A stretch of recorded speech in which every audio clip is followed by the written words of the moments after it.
Kamu bisa kenalin nggak ini kayu apa? Ini kayu ajaib, lebarnya bisa 1,2 meter, tingginya bisa sampai 50 meter. Tahan lembab, tahan rayap, dan super kuat. Makanya suka dipanggil kayu besi, namanya kayu ulin. Karena itu semua, kayu kebanggaan Indonesia ini dicari dunia. Harganya bisa mencapai 750.000 per meter kubik. Karena itu juga, ulin sering ditebang secara berlebihan. Makanya kayu jenis ini terancam punah. Ironisnya, bukannya terus dilindungi, pemerintah malah cabut status perlindungan ulin dan 9 tanaman terancam punah lainnya. KLHK saat ini tidak melindungi kayu ulin dan 9 jenis pohon yang tadinya itu sudah dimasukkan ke dalam daftar dilindungi. Kayu ulin itu masih sangat sulit dikembangbiakan. Jadi beberapa waktu lalu mungkin bisa nanti di cross check kepada Prof. Tukirin gitu. Saya diskusi di rumahnya, beliau menjelaskan tantangannya itu tidak hanya dari sisi permintaan yang tinggi, tapi juga sisi teknis budidayanya. Padahal, pemerintah berkomitmen untuk melindungi kekayaan hayati di Indonesia, termasuk ke-10 tanaman tersebut. Mendorong pemerintah agar lebih peduli bagaimana menyelamatkan pohon-pohon asli Indonesia yang terutama menurut kami itu diindikasi sudah mengarah kepada terancam untuk punah. Nah, sehingga itu perlu ada satu tindakan aksi lah dari pemerintah. Terbitnya peraturan ini juga tanpa rekomendasi dari Lembaga Ilmu Pengetahuan Indonesia.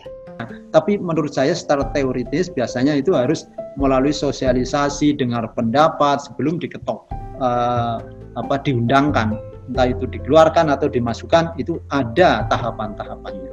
Terus, dampaknya apa? Berikut interview kami dengan Kenia Laya, reporter dari Beta Hita ID, yang mengikuti program investigasi bersama Tempo Institute dan majalah Tempo.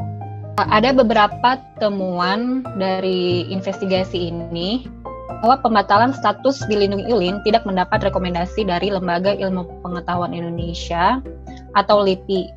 Padahal ada aturan yang mewajibkan Kementerian Lingkungan Hidup dan Kehutanan memperoleh rekomendasi terlebih dahulu atas prosedur perubahan status spesies dilindungi.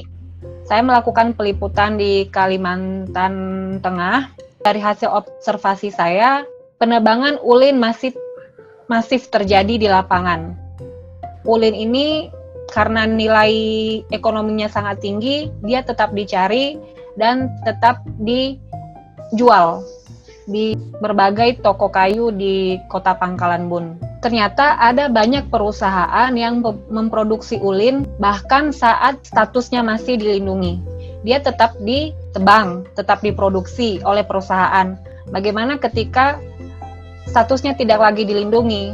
Hal ini tentu dikhawatirkan membuat ulin semakin terancam dan semakin berpotensi untuk punah.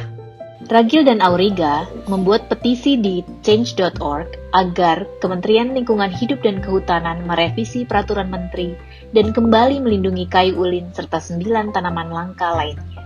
Harapannya KLHK bisa kembali mengeluarkan kebijakan untuk perlindungan jenis-jenis itu. Tidak hanya perlindungan jenisnya, namun strategi bagaimana untuk mengelola dan melestarikan jenis-jenis pohon itu. Status perlindungan apalah artinya bila tidak ada upaya perlindungan yang lebih lanjut gitu.